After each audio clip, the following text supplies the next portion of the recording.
Bismillahirrahmanirrahim. Assalamualaikum warahmatullahi wabarakatuh. Teman-teman semua, bertemu lagi dengan saya, Ahmad Sofyan Hadi, dalam program 30 Hari Terapi. Kali ini kita membahas tentang penjara pikiran. Wah, ini luar biasa ya, teman-teman semua ya, penjara pikiran. Jadi bukan hanya fisiknya saja yang dipenjara, tetapi juga pikiran bisa terpenjara. Wow. Nah, sekarang kita bahas dulu apa itu penjara pikiran. Nah, teman-teman semua, saya menggunakan papan ya, papan whiteboard lah ya. Jadi ilustrasinya begini dulu bahwa kita nih ini kita sebentar nih bagusnya gambarnya nggak terputus nih biar saya bisa mindah-mindahin.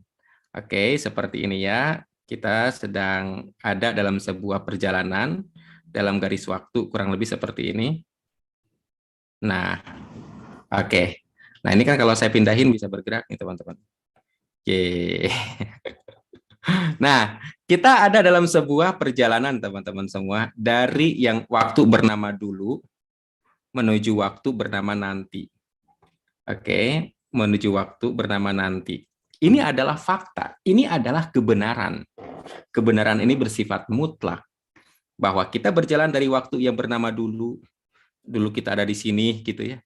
Terus kita berjalan menuju ke nanti. Nanti itu akan disebut sekarang. Setuju nggak? Nanti akan disebut sekarang. Jadi karena kita ada di sini, kita menyebutnya ini itu sekarang. Sekarang tuh di sini. Nah, karena kita sendiri sering berpindah dari dulu menuju nanti, dari detik ini menjadi detik berikutnya, menuju detik berikutnya, menuju detik berikutnya, maka teman-teman semua, faktanya, definisi sekarang itu selalu berubah. Kapan yang disebut sekarang? Ya kalau kemarin sih sekarang itu saat itu, kemarin, dulu. Tapi karena katakanlah sekarang udah berbeda hari, ya sekarang itu ya sekarang. Kayak gitu ya. Sekarang itu ya mungkin sudah hari saat video ini dibuat, saya hari Kamis saat video ini dibuat. Tapi ketika Anda nonton video ini hari Jumat, Jumat, Sabtu, Minggu, Senin, Selasa, Rabu, maka Anda akan mengatakan saya sedang menonton video ini, tapi harinya udah berbeda. Oke, saya sedang menonton video ini sekarang, tapi sekali lagi harinya sudah berbeda. Nah, teman-teman semua, yang dimaksud dengan penjara pikiran adalah perhatikan. Sebenarnya ketika seseorang mengalami katakanlah sebuah peristiwa yang cukup berat di masa lalu, maka teman-teman, peristiwa di masa lalu ini sudah terlewati. Tidak bisa aku sedang mengalami peristiwa ini. Kata-kata sedang itu tidak bisa diterima. Kenapa? Karena sedang merujuk kepada sedang berlangsung. Sedang berlangsung. Oke, kata-kata sedang merujuk kepada sekarang, merujuk kepada sedang berlangsung. Tapi repotnya ketika seseorang sudah mengalami, sudah melewati, tapi masih percaya bahwa dia masih mengalami masalah seperti kemarin. Jadi sepanjang dia pindah, dia pindahin lagi tuh si masalahnya. Kurang lebih seperti itu. Sehingga seolah-olah dia merasa sedang berlangsung. Padahal ini terjadi kemarin. Ini terjadi kemarin. Contoh ya. Kemarin seorang anak mengalami kecelakaan. Maka bisa dibilang si anak itu mengalami musibah kemarin. Oke, kemarin. Lalu beberapa hari kemudian si anak itu sembuh. Beberapa hari kemudian si anak itu sembuh. Maka di hari itu tidak bisa dibilang aku lagi kena musibah, nggak bisa. Karena musibahnya udah kemarin. Benar ya? Musibahnya sudah kemarin. Nggak bisa dikatakan aku sedang mengalami musibah. Sekali lagi musibahnya kemarin. Tidak terjadi sekarang. Kayak gitu. Nah, atau teman-teman semua, atau seseorang mengalami kecurian. Ini saya hapus nih. Mengalami kecurian. Katakanlah di hari ini kecurian. Kecurian uang. Kecurian uang. Oke, uangnya hilang atau kehilangan. Kapan kehilangannya? Kehilangan terjadi dalam hitungan menit, kurang lebih 15 menit lah. Maka 15 menit berikutnya, bahkan esoknya, pengalaman itu menjadi sejarah, itu pengalaman kemarin. Maka dia nggak bisa mengatakan, aku sedang mengalami kecurian, nggak bisa.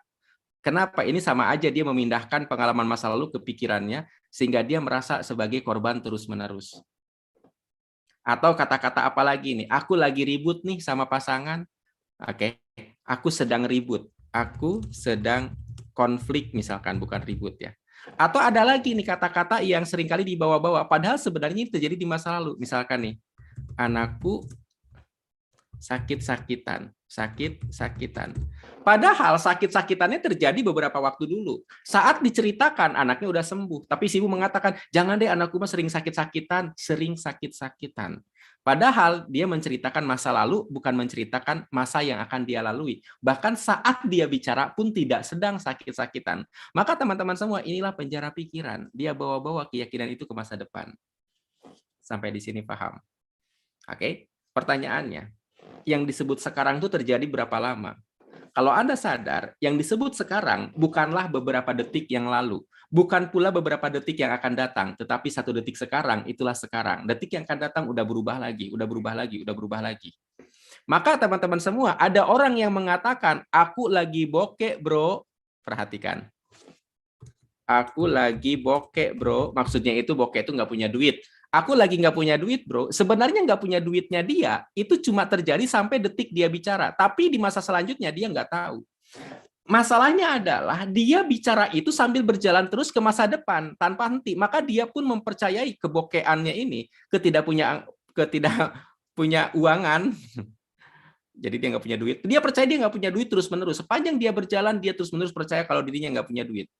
Kebayang nggak? Inilah yang disebut penjara pikiran. Padahal sebenarnya di masa depan banyak sekali sumber-sumber yang bisa dia ambil. Tetapi karena dia mempersepsikan aku lagi bokek, terus-menerus dia percaya dirinya bokek, maka dia berperilaku selayaknya orang bokek dan dia menjadi bokek beneran. Atau teman-teman semua, aku lagi mentok nih. Kapan mentoknya? Kapan mentoknya? Mentoknya itu terjadi di masa depan atau di masa lalu? Pasti menceritakan masa lalu. Kemarin aku mentok. Benar?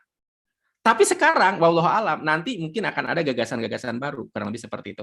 Nah, teman-teman semua, sekali lagi, penjara pikiran selalu berkaitan dengan garis waktu, di mana mereka, orang-orang yang terpenjara dalam pikirannya, meyakini masa lalu akan terjadi di masa depan, dengan cara dia membawa keyakinan masa lalu ke dalam pikirannya terus-menerus.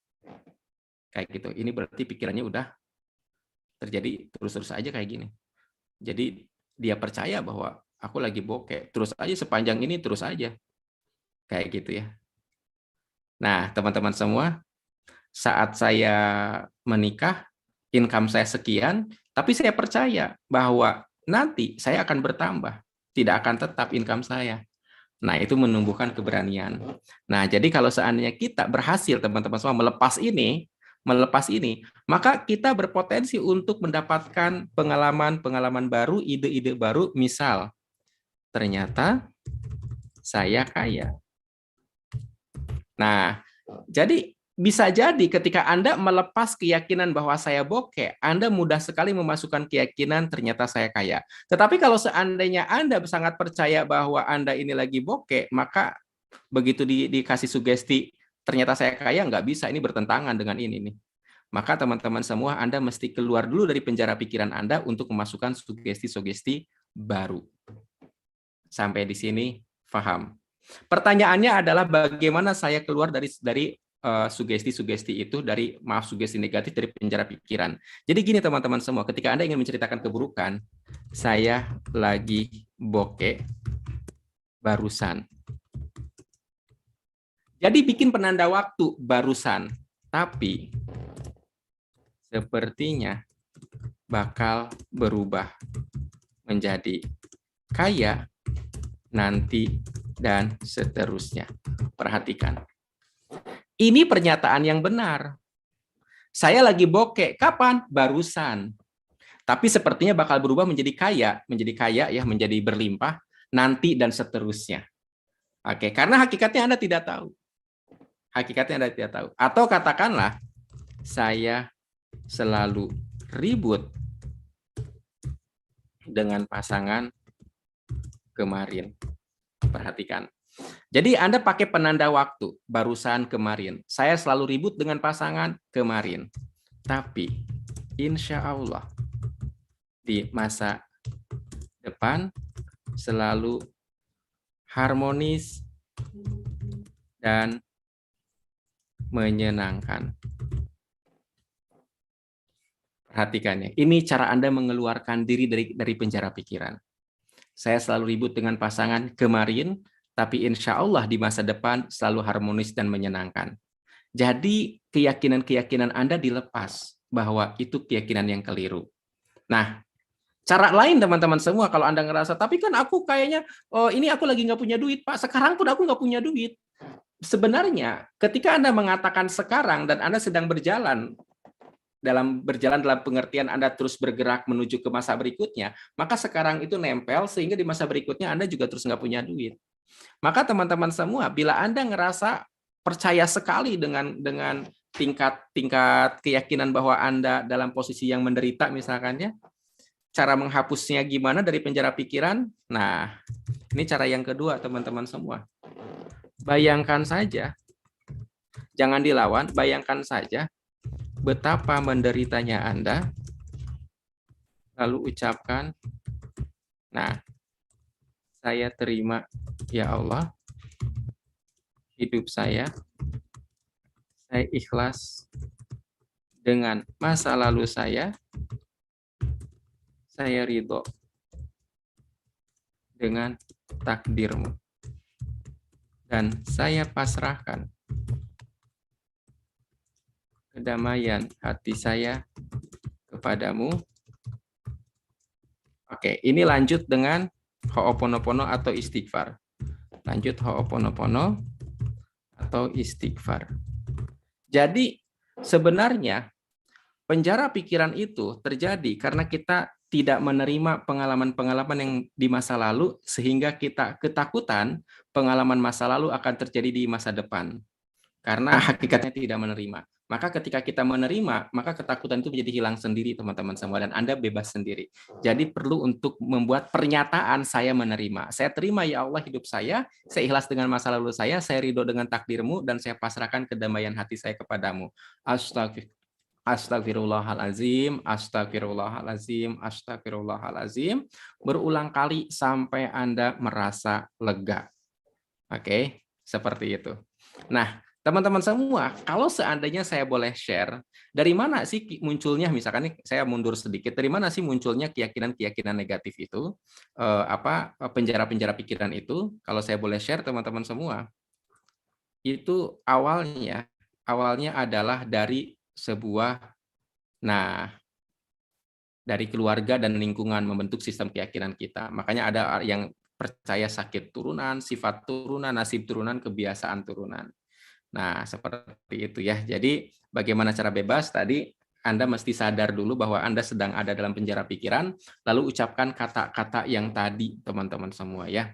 Bahwa saya sakit mah dulu, insya Allah di masa depan saya akan sehat. Jadi sebenarnya yang membuat kita lepas dari penjara pikiran itu adalah ucapan-ucapan kita. Maka teman-teman semua, ucapan ini penting banget perannya untuk membuat pikiran mengarahkan ke hal-hal baru kayak gitu ya. Nah, saya pengen ini teman-teman semua, pengen nunjukin beberapa ucapan yang kemudian itu bisa mengubah keyakinan kita. Contoh teman-teman semua. Terima kasih ya Allah atas jantung yang senantiasa berdetak sepanjang waktu, baik saya tersadar maupun terlelap. Terima kasih untuk udara yang kau sediakan, sehingga saya bisa bernafas leluasa, mudah dan murah. Terima kasih untuk pembuluh darah yang menjadi jalan nutrisi, oksigen, serta sel menghidupi seluruh organ tubuh. Terima kasih atas rezekimu ya Allah, ternyata saya kaya. Oh, ini luar biasa teman-teman semua. Membuat sugesti ke diri sendiri bahwa saya ternyata kaya. Oke. Nah, kalimat ini disusun dengan Yeset. Anda akan belajar Yeset di video selanjutnya. Tetapi kurang lebih teman-teman semua, bagi Anda yang percaya diri Anda miskin, maka ini terapinya gitu ya. Anda boleh baca berulang-ulang, Anda boleh tulis, Anda boleh hafalkan bahkan ya kalimat-kalimat ini. Nah, atau bagi Anda yang punya kalender. Oh ya, sebelum punya kalender saya mau cerita dulu. Ini adalah dinding di kamar saya tempelin dengan tulisan di paragraf pertama itu, hari ini saya memutuskan berlimpah, menerima rezeki Allah dengan penuh kesadaran dan sukacita. Ini luar biasa teman-teman semua. Jadi hari ini saya memutuskan berlimpah. Kayak gitu ya. Nah, atau misalkan bagi Anda yang punya kalender afirmasi 2022, Anda boleh baca salah satunya nih kalimat afirmasi. Terima kasih uang, kamu sudah pernah datang ke dompet dan rekeningku, menjaga kehormatanku, memenuhi kebutuhanku. Silakan datang lagi bersama teman-temanmu, lebih banyak, lebih sering dari manapun asalmu. Terima kasih ya Allah, semua ini adalah pemberianmu. Alhamdulillah. Oke, teman-teman semua. Jadi kesimpulannya apa? Kesimpulannya adalah penjara pikiran selalu terkait dengan waktu. Kayak gitu ya. Nah, Anda percaya bahwa apa yang sudah terjadi di masa lalu belum tentu terjadi di masa depan. Di masa depan itu sifatnya misteri. Terus bagaimana kalau ada ketakutan-ketakutan muncul tentang masa lalu yang tidak menyenangkan? Anda terima. Saya terima ya Allah. Saya ikhlas ya Allah. Saya ridho dengan takdirmu. Saya pasrahkan kedamaian hati saya kepadamu. Atau Anda bayangkan yang Anda takutkan itu masa depan yang sangat buruk, Anda yang sangat menderita, lalu istighfar berulang-ulang atau ho'oponopono berulang-ulang. Itu untuk melepas Anda dari penjara pikiran. Terima kasih teman-teman semua atas perhatian Anda. Assalamualaikum warahmatullahi wabarakatuh.